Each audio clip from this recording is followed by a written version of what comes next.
dalam rangka meningkatkan syiar dakwah digital. Mohon dukungan Jawahir TV Pontianak. Mudah-mudahan channel ini, siaran ini lebih bermanfaat bagi saya khususnya dan seluruh jamaah ikhwan dan akhwat dan seluruh majlis taklim.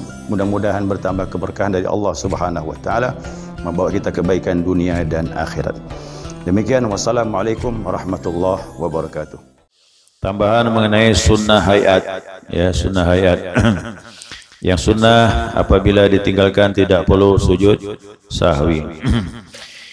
Selanjutnya sunnah hayat wal jahru fi mawdi'ihi, yaitu mengeraskan, menjaharkan bacaan pada tempatnya, wal israru fi mawdi'ihi, dan juga merendahkan suara atau memelankan suara pada tempatnya. Dan buat ta'min, ya, ini mengucapkan amin nanti pembahasannya insyaallah. Untuk mengucapkan amin pertemuan yang akan datang. Kita bahas dulu mengenai, ya, tempat-tempat yang dianjurkan dalam bacaan yang dijaharkan ataupun disirkan, ya, dikeraskan ataupun dipelankan. Nah, semuanya ini ada tuntunan dari Nabi SAW. Jadi ibadah itu kita ikut Nabi, jadi sempurna. Maka menjaharkan di sini al-jahru bil qiraati, yakni mengeraskan bacaan salat fi subhi, yang pertama dalam salat subuh. Salat subuh ni, ya, 2 rakaat, dua-duanya dikeraskan. Kemudian wal awwalataini minal maghribi wal isya, ya, wal isya'i. Ya, ini kemudian 2 rakaat yang pertama dari salat maghrib dan salat isya. Kalau maghrib rakaat yang ketiga sir, dipelankan. Isya 2 rakaat yang terakhir dipelankan. Nah, wa mustahabbu lil imami bil ijma'i. Jadi disunnahkan untuk imam itu mengeraskan bacaan tersebut. Ini berdasarkan ijma' para ulama. Jadi kok jadi imam jangan malu-malu mengeluarkan suara, kasihan makmum. Kalau imam tidak menjaharkan bacaannya, kasihan makmum. Apalagi takbir ruku, kemudian i'tidal, bacaan sami Allahu liman hamidah, takbir ruku, sujud. Itu perlu dikeraskan, dan bacaan-bacaan yang dikeraskan juga dianjurkan agar makmum bisa menyimak. Min naqlil khalafi anis salaf, ini dinukil dari ulama khalaf karena berdasarkan perbuatan daripada ulama salaf. Jadi ulama salaf itu ulama 300 tahun, ya, setelah masa Nabi Muhammad SAW. Ulama khalaf berikutnya, nah, masuk abad keempat teruslah. Nah, itu namanya ulama khalaf. Yang dulu salaf, ulama salaf sama khalaf udah sepakat bahwasanya untuk imam sunnah dikeraskan bacaan. Wa ammal munfaridu, bagaimana orang salat munfarid, salat sendirian. Orang yang salat sendirian, fayastahibbu lahu aidan, disunnahkan juga mengeraskan bacaan tersebut. Li'annahu ghairu ma'murin bil insat, karena orang yang salat sendiri pun tidak diperintahkan untuk memelankan bacaan. Jadi salat sendirian sunnah juga dikeluarkan suaranya, dia seperti imam. Cuma ada perbedaan. Nah, perbedaannya apa? Perbedaannya kadar mengeraskannya itu. Kalau imam lantangkan suara, apalagi ada ini, ada sound system, insya Allah kedengaran sampai ibu-ibu di belakang. Ya, sana kan dipasang speaker tuh. Ya. Tapi kalau salat sendirian, tak perlulah pakai speaker. Tak perlu sekeras waktu salat berjamaah. Kadarnya cukup diri sendiri yang mendengar. Itu kadarnya. Kalaupun lebih sedikit tidak masalah, tapi jangan sampai orang yang jauh pun kedengaran, itu berlebih-lebihan. Kecuali kita membimbing makmum, ya, membimbing makmum. Bagaimana kadarnya? Bismillahirrahmanirrahim. Alhamdulillahirabbil alamin. Arrahmanirrahim. Maliki yaumiddin. Itu sedang tuh, kok sendirian. Iyyaka na'budu wa iyyaka nasta'in. Ihdinas siratal mustaqim. Kedengaran ada tuh? Pakai mic. Saya lepaskan ya.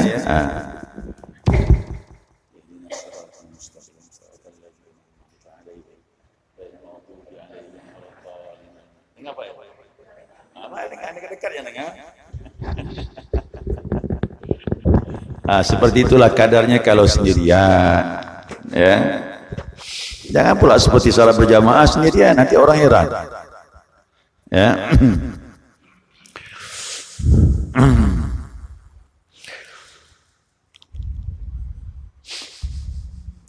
Dan juga dikatakan yusannul jahru bil basmalati fi ma bi jahrin fihi li'annahu sahha min riwayatin aliyin wa bani Abbas wa bani Umar wa Abi Hurairah wa Aisyah radhiyallahu anhum ajma'in annahu Rasulullah sallallahu alaihi wasallam kana yajharu biha fil hadirah. Ya. Kemudian disunahkan juga menjaharkan bacaan bismillah. Ya, sudah kita bahas kemarin ya. Kita dalam mazhab Syafi'i jelas tuh, ya. Menjaharkan bacaan bismillah dalam salat jahriyah. Yang mana tuh? Maghrib, isya, subuh. Dan disirkan, dipelankan bismillahnya dalam salat sirriyah. Ya, ini zuhur dengan asar. Yang keraskan bismillah. Zuhur asar, pelankan juga bismillah sebagaimana surah-surahnya. Nah, begitu. Jadi kita tidak milih-milih, kita tidak usah ikut kepada yang berpahaman bahwasanya bismillah disirkan. Alhamdulillah bahwa dikeraskan. Nah, kita tak usah ikut itu karena kita pakai patokan imam kita. Ya, Imam Syafi'i itu jelas dijaharkan dalam salat jahriyah, maghrib, isya, subuh, dan disirkan dalam salat sirriyah yang dipelankan, yakni zuhur dengan asar. Nah, berdasarkan hadis Nabi SAW, sesungguhnya Rasulullah bersabda, ini riwayatnya banyak ya, dari Ali, Ibnu Abbas, Ibnu Umar, Abu Hurairah, Aisyah, Allah redha kepada mereka semuanya. Mereka menyatakan sesungguhnya Rasulullah SAW kana yajharu biha fil hadirah. Nabi menjaharkan padanya bacaan tersebut termasuk bismillah dalam salat hadirah. Apa itu al-hadirah? Salat adaan, tunai, hadir pada waktunya. Ya. Jadi kalau salat tunai, jaharkanlah salat jahriyah maghrib, isya dan subuh, dan sirkan dalam salat sirriyah zuhur dengan asar. Sekarang permasalahannya, ya, falau shalla faitatun, apabila dia salat yang luput. Nah, mana salat yang luput nih? Ya, ini salat qada. Ya, salat yang ditinggalkan berarti namanya qada. Zuhur dikerjakan waktu asar namanya qada. Asar dikerjakan pada waktu maghrib karena ketinggalan qada. Maghrib dapat dilakukan cuma isya, maka namanya qada. Subuh dikerjakan terbit matahari, qada. Jadi kaidahnya apa qada nih? Salat yang dikerjakan bukan pada waktunya namanya qada. Nah, jadi nanti salatnya niatnya dirubah ya. Jangan adaan tapi qadaan. Contoh subuh kesiangan. Ya, subuh salatnya jam 6. Betul-betul nyenyak tidur bangun jam 6. Ya. Usalli fardhu subhi rak'ataini qadaan. Nah, jangan adaan. Ya, qadaan lillahi ta'ala. Allahu akbar. Nah, sekarang pertanyaannya begini. Apabila salat pada salat yang luput. Nah, jika mengqada salat yang luput itu, ya, salat malam, ya, maka bacaannya dijaharkan. Salat malam, fa in qada faitatul laili bil laili jahrun. Apabila mengqada salat yang luput salat malam dan dikadanya pada waktu malam, maka salatnya dijaharkan. Apabila mengqada salat yang luput salat siang dan dikadanya bindahar waktu siang juga, maka salatnya sir, dipelankan. Contoh, salat zuhur ketinggalan, sibuk betul, sampai lupa salat zuhur. Sadar tak sadar, atau ada hal-hal yang menghambat, baru teringat masuk waktu asar. Nah, yang terbaik, ini yang terbaik Bapak Ibu sekalian, urutan. Qada dulu zuhur, baru salat asar. Nah, itu yang terbaik. Qada salat zuhur, baru salat asar. Salat asar siang ke malam. Yang diqada zuhur itu siang ke malam. Karena sama sejenis, salatnya sama-sama dikerjakan waktu siang, maka mengqadanya waktu asar tadi, mengqada salat zuhur, bacaannya pelansir. Jelas tuh. Masuk lagi berikutnya. Dalam perjalanan dari Singkawang, dari Sampas, di perjalanan tak sempat melaksanakan salat maghrib. Rencana maghrib, tapi jalan terus kendaraan nih, masuk ke kota Pontianak jam 8. Berarti maghrib lewat, sudah diqadha. Ingat ya, kalau sudah kembali ke kampung halaman tidak ada qadha, tidak ada jamak, tidak ada qasar lagi. Ya, tidak jamak, tidak qasar. Nah, berarti cara melaksanakannya maghrib di qadha, kemudian baru isya. Nah, mengqadha maghrib pada waktu isya berarti maghrib siang ke malam. Malam. Dilaksanakan pada waktu isya siang ke malam.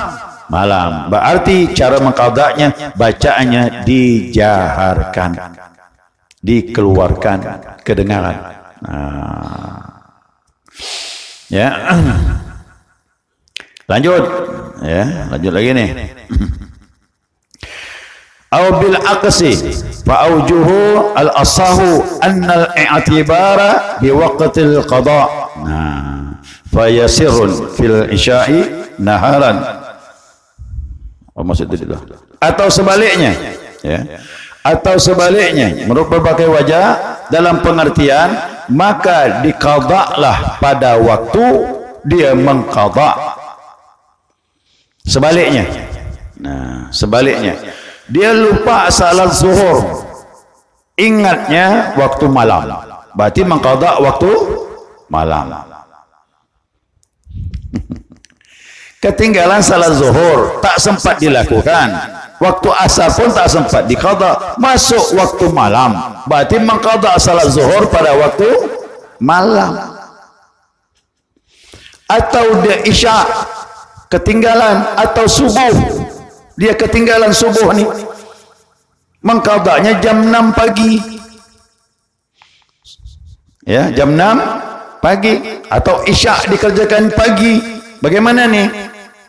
Nah, salatnya salat malam, tapi diqadanya waktu siang. Bagaimana nih?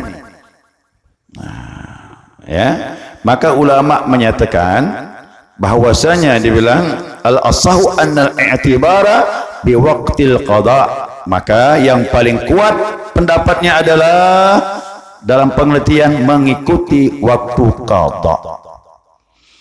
Waktu qadanya kapan? Itulah diikutinya. Tadi zuhur tak sempat dilaksanakan, diqadanya pada waktu malam. Waktu mengqadanya kapan? Malam. Berarti bacaannya sirka jahar. Gitu dia.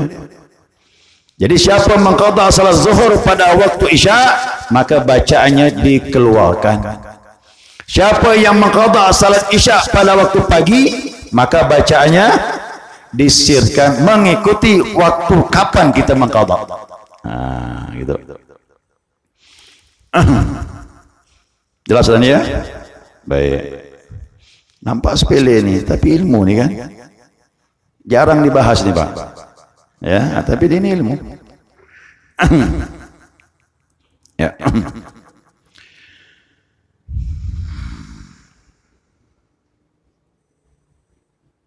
Nah.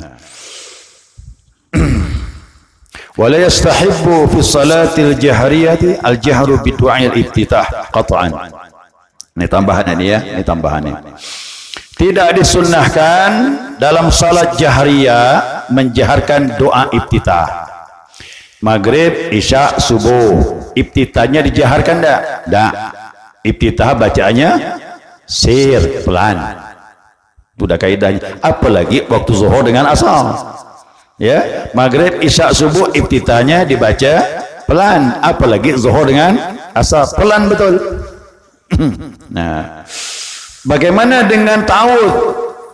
Bacaan auzubillahi minasyaitonirrajim dijaharkan ke dipelankan waktu maghrib, isya, subuh? Nah, menurut pendapat mazhab kita, ini khilaf nih ya.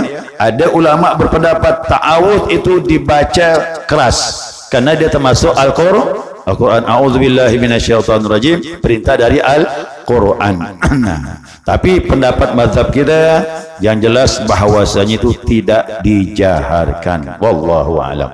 Nah, jadi jelas iftitah tak dijaharkan, bacaan a'udzubillahi minasyaitonirrajim pun tidak dijaharkan.